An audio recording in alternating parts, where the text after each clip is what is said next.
Bumalik si Santino kila Lucio para tuluyan ng sumama sa kanila dahil nangangailangan na siya ng trabaho. Sinabihan siya ni Edwin na balita sa barangay nila ang pagpunta nila Tanggol at namigay pa ng mga ayuda. Doon na lang daw siya manghingi sa kuya Tanggol niya ng pera at wag na sa kanila. Pero dinepensahan ni Teban si Santino at sinabing bigyan raw sana siya ng pagkakataon, total nakatulong naman si Santino noong nakaraang operasyon nila. Pero hindi sapat para kay Edwin ang pagliligtas ni Santino sa kanila. Duwag pa rin ang tingin niya kay Santino. Gayunpaman, pinangako ni Santino kila Edwin na gagawin niya ang lahat para sa grupo. Dumating na si Tisay sa bar kung saan naghihintay si Tanggol.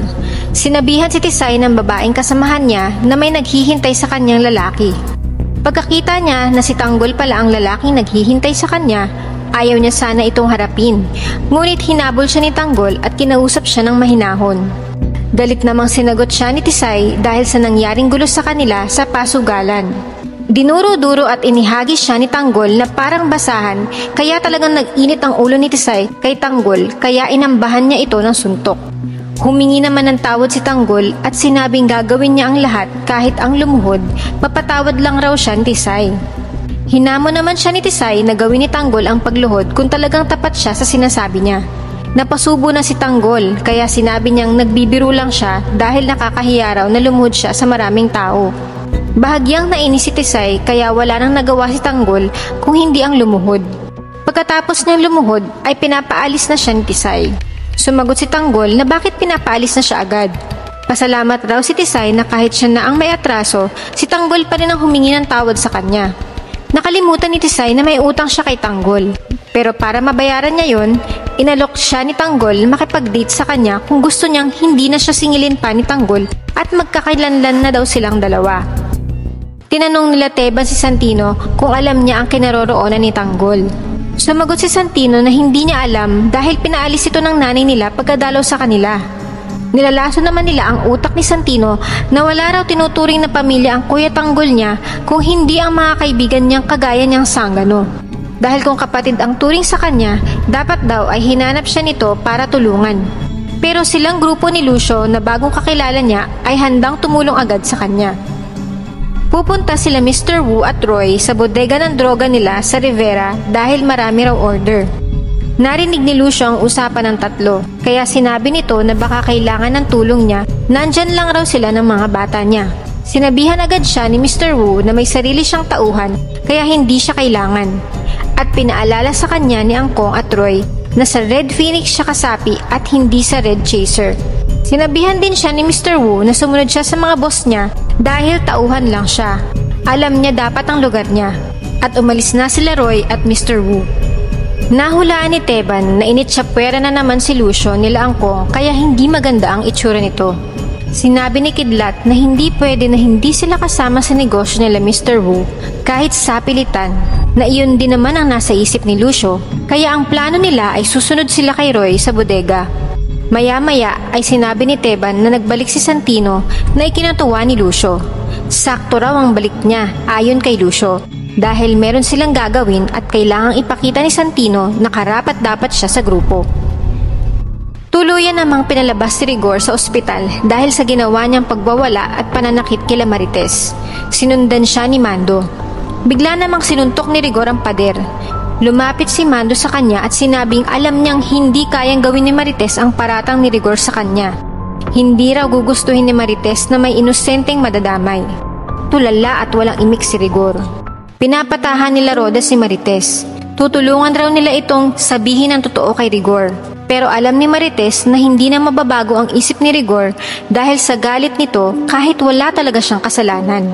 Awang-awa na niyakap nila Roda si Marites habang walang tigil siyang umiiyak. Ubo ng ubo si Noy kaya nag-aalala at sinabihan na siya ni Tinding na magpa-check up. Bigla namang sinigawan sila ng anak ni Cecilia na magtrabaho sila at huwag magkwentuhan. Sumigundo naman si Cecilia na bilis-bilisan nila dahil marami raw order sa araw na iyon. Sinabi ni Tinding ang kondisyon ni Noy at kailangan na niyang magpa-check up. Hindi naman naniwala ang matapobling si Cecilia kaya hindi ito pumayag. Nag-iinarte lang daw si Noy na dati nang ganun si Noy. Naghahanap ng rason para hindi makapagtrabaho. Ganun pa man ay binigyan ni Tinding ng pera si Noy para magpa-check up. Si Tinding na raw ang bahala sa trabaho nila. Nagpunta na si Noy sa klinik at doon nalaman niya na kaya ubo siya ng ubo ay dahil may bukol na siya sa baga. Tinapat na siya ng doktor at sinabi na posibleng may cancer siya. Labis na nangamba si Noy at tinanong ang doktor kung mamamatay na raw ba siya. Sinabihan siya ng doktor na titingnan nila kung kaya pang tunawin ng gamot ang bukol niya. Binigyan siya ng reseta ng doktor para pahupain ang kanyang ubo.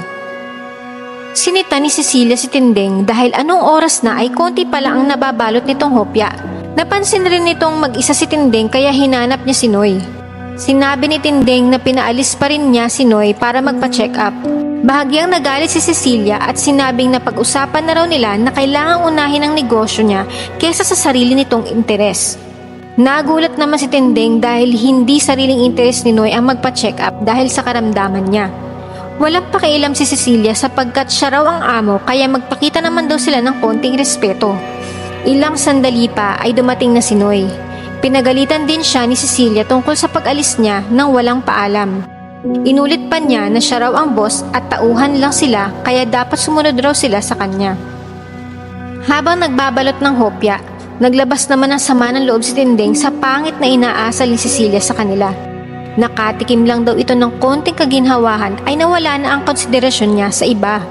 Kinamusta naman ni Tinding ang pagpapacheck up ni Noy sa klinik. Nagsinungaling si Noy at sinabing simpleng ubo lang raw iyon, nagamot lang ang kailangan. Nangamba pa rin si Tinding dahil wala silang pambili ng gamot ni Noy kaya lalapit raw siya kay Cecilia at ipapaintindi na responsibilidad niya ang mga katrabahador niya. Gusto nang sabihin ni Noy ang totoong kalagayan niya pero pinigilan niya ang sarili dahil ayaw na niyang pag-isipin pa si Tinding. Sinabi ni Tisay kay Tanggol na tatawag lang muna siya sa kanyang amo sa bar para magpaalam. Pero ang tinawagan talaga ni Tisay ay ang kanyang ama. Sinabi niyang mukhang hindi naman raw nakahalata si Tanggol na sila ang kumuha ng mga kotse. Malay daw nila na kapag nakapunta siya sa bahay ni Tanggol, mas marami pa siyang magagandang sasakyan na pwedeng karnapin. Pinaalalahanan siya ng ama na mag-ingat pa rin siya dahil hindi basta-bastang tao si Tanggol. I-text rin daw ni Tisay ang lugar kung saan sila pupunta at sumang-ayon naman si Tisay. Naghahanda na rin ang kampo nila Tisay para sundan kung saan man siya dalhin ni Tanggol.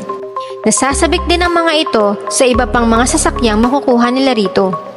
Ilang sandali pa ay sinabi ni Tisay na pinayagan na siya ng amo niya pero kailangan niyang sabihin ang address kung saan siya dadalhin. Nagtaka naman si Tanggol at tinanong kung wala raw bang tiwala si Tisay sa kanya. Sumagot si Tisay na naninigurado lang siya dahil maraming mukhang maamong mukha na katulad ni Tanggol pero mga rapist. Natawa si Tanggol at sinabing ibahin siya ni Tisay. Marami raw babaeng nakapila sa labas ng bahay nila, lumuluhod at nagmamakaawa para pansinin niya. Hindi nga daw niya alam, sa dinami-dami ng babae ay si Tisay ang nagustuhan niya. Paalis na sana ang ama ni Tisay kasama sila Michael at Derek at iba pang tauhan dahil kailangan raw nilang unahan si Tisay. Nang makatanggap ito ng text message mula kay Tisay na address kung saan siya dadalhin ni Tanggol. Umalis rin ang mga ito agad. Nagkayayaan na umalis sila Tisay at Tanggol pero sinabihan siya ni Tisay na hindi siya sumasakay sa sasakyang bulok at kakarag-karag. Kaya tinanong niya si Tanggol kung maganda ba ang kotse niya bago siya sumakay. Natawa naman si Tanggol at ano raw akala ni Tisay sa kanya? Poor? Sinabi ni Tanggol na isa ang pamilya nila sa mayayaman sa Pilipinas dahil sila lang naman raw ang may-ari ng pinakamalaking car dealer na nasa Cebu. Nakumbinsi naman niya si Tisay kaya niyaya niya na ito sa bahay nila para mas makilala pa siya nito. Nauna na si Tanggol sa parking at labis na natuwa si Tisay kaya naisip niyang jackpot siya kay Tanggol.